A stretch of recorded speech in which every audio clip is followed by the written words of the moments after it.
An old stone well in a Japanese castle, where a nameless terror awaits at the bottom.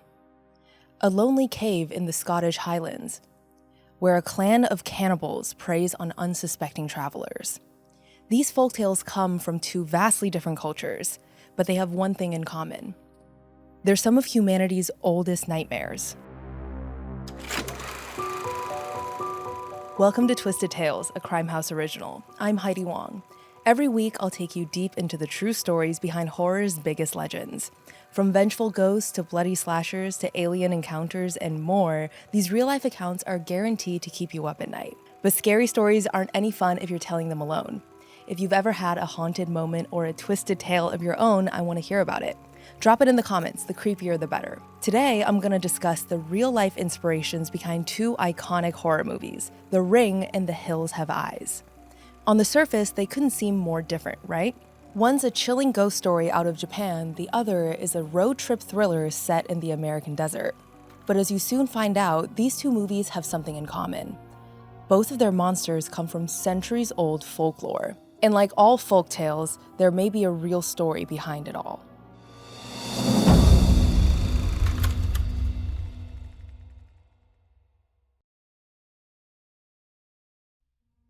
"7 days. If you've ever seen a scary movie, or even if you haven't, chances are you recognize that line immediately. That's right, today I'm talking about one of the biggest horror movies of all time, The Ring. Whether you caught it in theaters, saw it at a sleepover, or learned about it on streaming, this movie is guaranteed to make you terrified of videotapes, even if you're not old enough to remember them.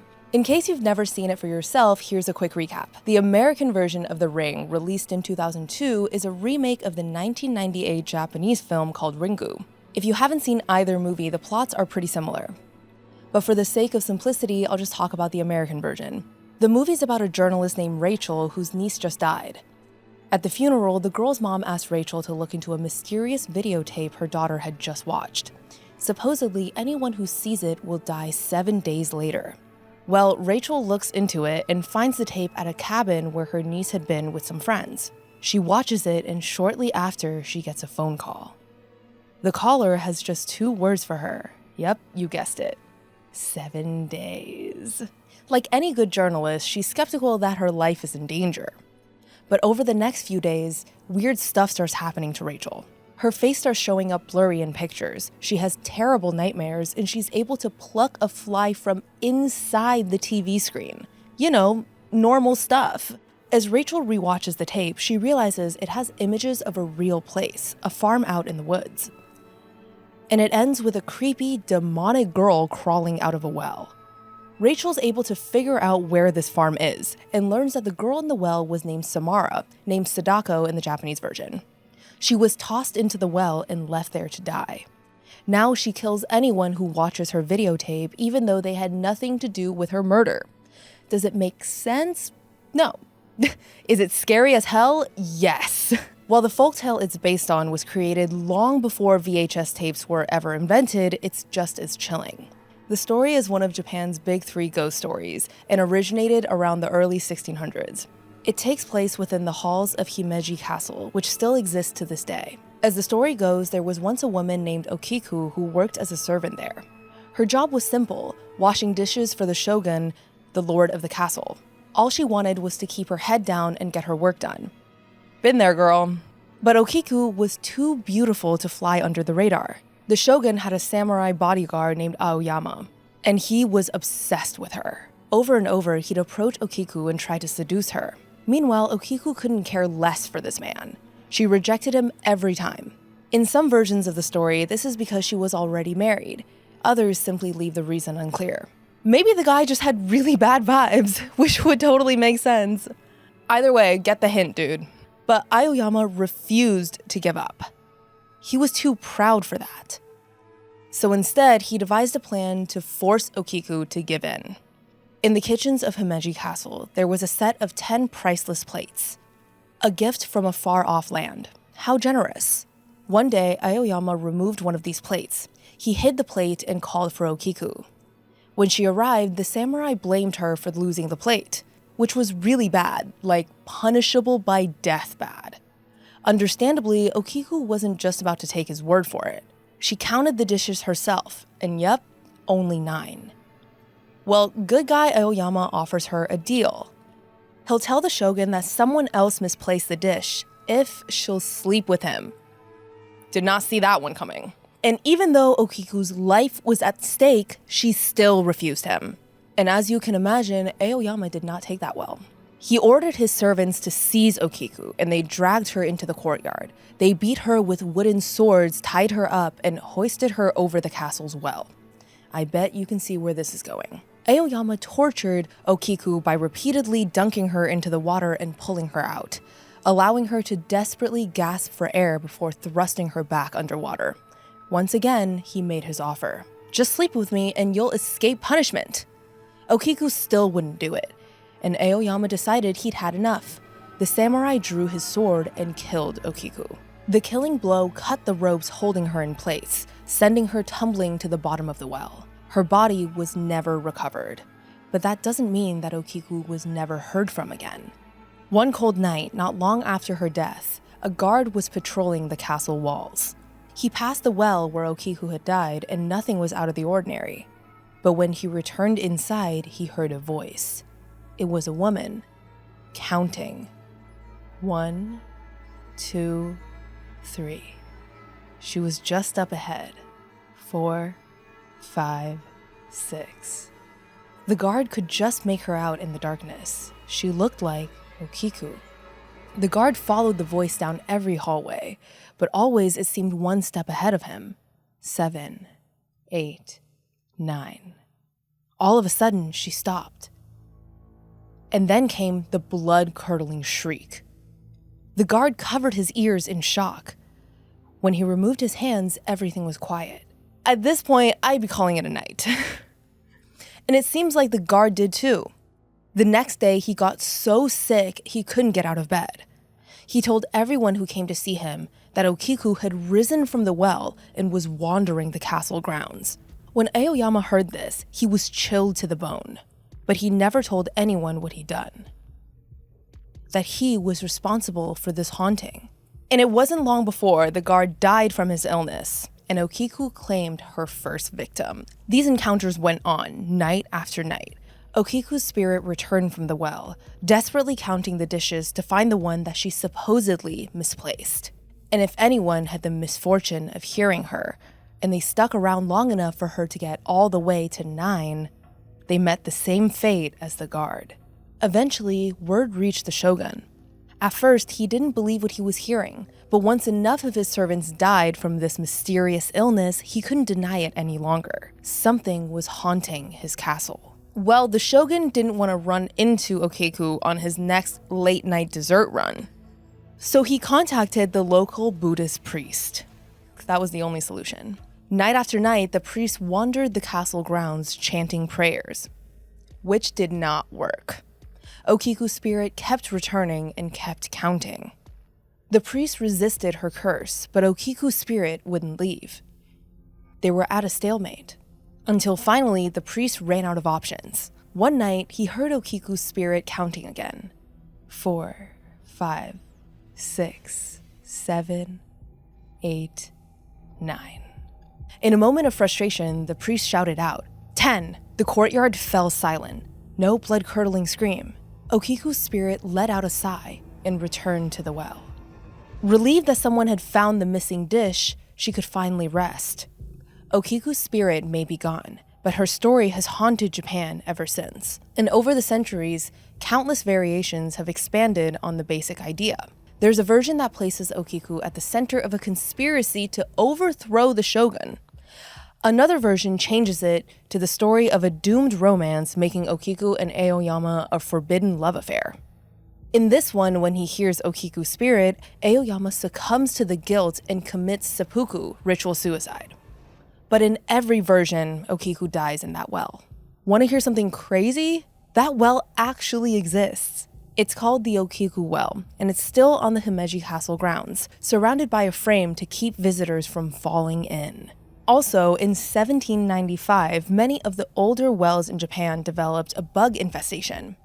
One of the sources says it was a type of caterpillar whose chrysalis looked like a tied-up woman. It was reminiscent of Okiku, and some people thought the bugs, which emitted a foul odor when threatened, were a reincarnation of Okiku. Real sweet. Clearly, this story left an impact on Japanese culture. It's been told and retold from kabuki plays to books and films, eventually being adapted into the story of a girl in a cursed videotape. And this isn't the only folktale that's become a legendary horror movie. You wouldn't think a film about a family of mutant cannibals in the American West could be based on a true story. But as you'll find out next, the person who inspired it makes the movie look tame by comparison. The Hills Have Eyes is one of the classic, horrifying road trip through the isolated desert movies. Released in 1977, it helped launch the career of horror mastermind Wes Craven, who later directed A Nightmare on Elm Street and the first 4 Scream movies. If you haven't seen the original or its 2006 remake, here's a quick recap. In the late 1970s, a large American family, the Carters, are driving through the Nevada desert in a trailer bound for California. When they stop for gas, they meet an old man who has a secret. You know how it goes. He warns them about straying too far from the main roads, and they politely nod and drive away. Of course, they get lost. And then their car breaks down, leaving them stranded in the heat with all the creepy crawlies you can expect in the desert. But the rattlesnakes and the enormous spiders are the least of their worries. They're being watched from the rocky hills nearby. When night falls, the family gets attacked by a tribe of ugly, caveman-like locals. Not cute. As the Carter family is killed one by one, they realize that this is a family of inbred cannibals who have been living in the mountains for generations. But the Carters fight back, and by the end of the movie, we're left with the unsettling feeling that there may not be much separating the two families, just their environment, and the cannibalism. The story that inspired Wes Craven to write The Hills Have Eyes actually comes from an extremely different time and place, from the 17th century Scotland. It was the time of King James I, whose passion for witchcraft would inspire William Shakespeare to write Macbeth. But it wasn't witches that caused mass panic in James's kingdom. It was a man named Sawney Bean. Sometime in the early 1600s, a gruesome discovery was made in the coasts of Scotland. Body parts began to wash ashore. Severed legs and arms. There were no rings or bracelets or scraps of clothing to identify them. And nobody around who seemed to be missing a limb. Most strangely of all, none of these body parts were rotten. It was like they'd been preserved before winding up in the sea. It wasn't long before the area's locals connected these horrible discoveries with a mystery that had been plaguing them for 25 years. There was a western road along the coastline, and it seemed that any traveler who had taken the path alone had disappeared without a trace. They put 2 and 2 together. Over the past quarter century, this road had become someone or something's hunting grounds. Townsfolk in the area started taking matters into their own hands, as they tended to do in those times. They went to every inn along the road, the place where these missing travelers had spent their last nights alive. One by one, they arrested the innkeepers and hanged them for murder. It was mob justice. And like most angry mobs, they weren't very successful. The disappearances continued, and the county's population dwindled. Those that remained were consumed by fear.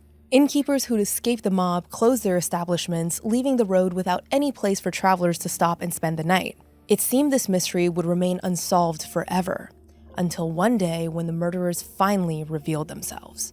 A man and a woman were coming home from a fair that day, riding a horse along the western road. No one had warned them that this wasn't a good idea. All of a sudden, they were ambushed. But these men and women weren't normal bandits. They were like ferocious animals. Fortunately for this couple, the husband was carrying a sword and a pistol. He fought back against their attackers. They even managed to escape the initial ambush. The man urged their horse forward, trying to get away from their attackers. But his wife lost her grip and she fell from the saddle. The bandits grabbed her, and the husband could only watch as she was literally torn apart and eaten in front of his eyes. If that's me, I'm done. But this husband managed to fight them off long enough for some other travelers to come to his aid. The psycho cannibals retreated into the woods, and the husband gathered what remained of his wife's body. He didn't know it yet, but he was the first person who had survived an attack from this mysterious clan. After that, the people who'd helped him brought the husband to the city of Glasgow. They went to the head official there and told him what had happened. As proof, the husband presented his wife's remains. Pretty convincing. Word reached King James, and 4 days later, he personally left his castle in nearby Edinburgh with 400 men and several packs of bloodhounds. The men who'd fought the cannibals served as their guide, pointing to the place where they had been attacked. They scoured the countryside looking for a camp or some kind of settlement, but all they found were rocks and trees and wilderness. Their search ended when they reached the sea with no sign of the mysterious cannibals. King James was about to order his men to move on when he heard a noise. One of the bloodhounds had found something. The tide had gone down, revealing a cave entrance on the coast. It was the hideout of a man named Sawney Bean. You should never go into a creepy dark cave. That's horror movie 101. But King James had 400 men with him, and he was on a mission. At first, they thought the cave was abandoned, given how dark it was. But the bloodhounds kept going further in, so James and his men followed. Carrying torches through the thick darkness, they realized they were in the midst of a vast network of underground tunnels. It just kept going deeper and deeper. And finally, at the end of one of these passages, they found the lair they were looking for. Rows and rows of human body parts hung up like meat in a butcher shop. More hands and feet were pickled and stored nearby, to the utter horror of the soldiers. They also found, in an adjacent chamber, a treasure trove. There were piles of silver and gold coins, racks of clothes and other valuables. Pistols, swords, rings, and countless other artifacts. These were all coming from the people murdered over the last 25 years. And there was one more thing hidden in the darkness. The cannibals. They sprang from the shadows, teeth and weapons bared. But King James and his soldiers were ready and vastly outnumbered their attackers. They overpowered their enemies and captured the whole clan. There were 48 in all, 27 men and 21 women. This was one family, 3 generations of cannibals. Inbred cannibals. And the patriarch was a man named Sawney Bean. Bean was originally from the area, and it seemed that this was a case of nature over nurture. His parents were poor ditch diggers, but they weren't cannibals. But they say there's someone out there for everyone. And one day, Sawney met a woman who, as they say, matched his freak. Her name was Agnes Douglas. She'd been called Black Agnes by her neighbors and accused of witchcraft. They were literally a perfect pair. Together, she and Sawney fled into the wilds, where famine had driven them to murder for survival.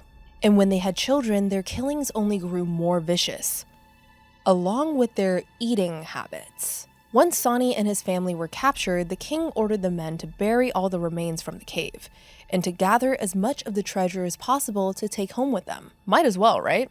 With the cannibals captured and the treasure secured, the king and his entourage marched back into Edinburgh with their prisoners in tow. Sawney Bean held his head high, never apologizing for the awful cruelty he and Agnes had inflicted. People from all over Scotland came to the side of the road to watch the cannibals as they were marched to justice. Sawney, Agnes, and their 14 children and 32 grandchildren were all brought to a prison called the Toll Booth and sealed away while the king decided their fates. The Bean family would never be put on trial. The king and his court agreed. What they had done was so monstrous that they were not subject to the laws of man. Given the lifestyle they'd led, it's hard to disagree. Sawney Bean and his family were taken out of the city and executed in ways that you'd imagine a 17th century king would punish a gang of cannibals. And with that, Sawney Bean's quarter century of terror came to an end. No one knows how many people his family managed to kill during that time, but it's estimated that they killed and consumed around 1,000 people. Which, if you do the math, is an average of 40 per year. The question is, did any of this actually happen? People have been wondering this ever since the first versions of this legend started appearing in 18th century street literature. Authors reported on it as eagerly as people today talk about Jack the Ripper. Only there's no historical evidence that Sawney Bean really existed. The stories are set around the year 1600, but the first accounts of his deeds didn't show until about 100 years after that. And some historians think the whole thing was a part of an anti-Scottish agenda. The argument goes like this. When the Sawney Bean story was first getting around, there was a lot of anti-Scottish sentiment going around Britain, which wasn't exactly new. The idea was that the British press created the story of Sawney Bean to paint Scottish people in a negative light. This is a strong theory as to why Sawney Bean exists, but it's still just a theory. But even if Sawney Bean wasn't real, the cave where he was rumored to live is an actual place. And you can even visit it. But it's not for the faint of heart. To get into the cave, you have to go when the time is right, navigating rock falls and a narrow entrance. Would you do it? For the chance to imagine the horrors of the ancient Scottish cannibal story? If you've been there, let me know in the comments. I'd also love to know if you grew up hearing any of these stories. It's crazy how folk tales like these change over the generations, scaring us in ways we never thought was possible. Thanks to their film adaptations, they have found new life in remakes, adaptations, and new spins. And will continue to terrify people for centuries to come.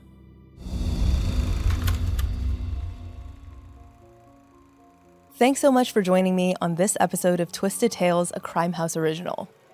I'd love to hear from you. What did you think of today's stories? Anything you're dying for me to cover? Leave a comment or review wherever you're tuning in. And be sure to follow Twisted Tales so we can keep building this community together. I'll be back next week with another unbelievable true story. Until then, stay curious. And remember, there's no reason to fear the dark, unless you try to hide from it.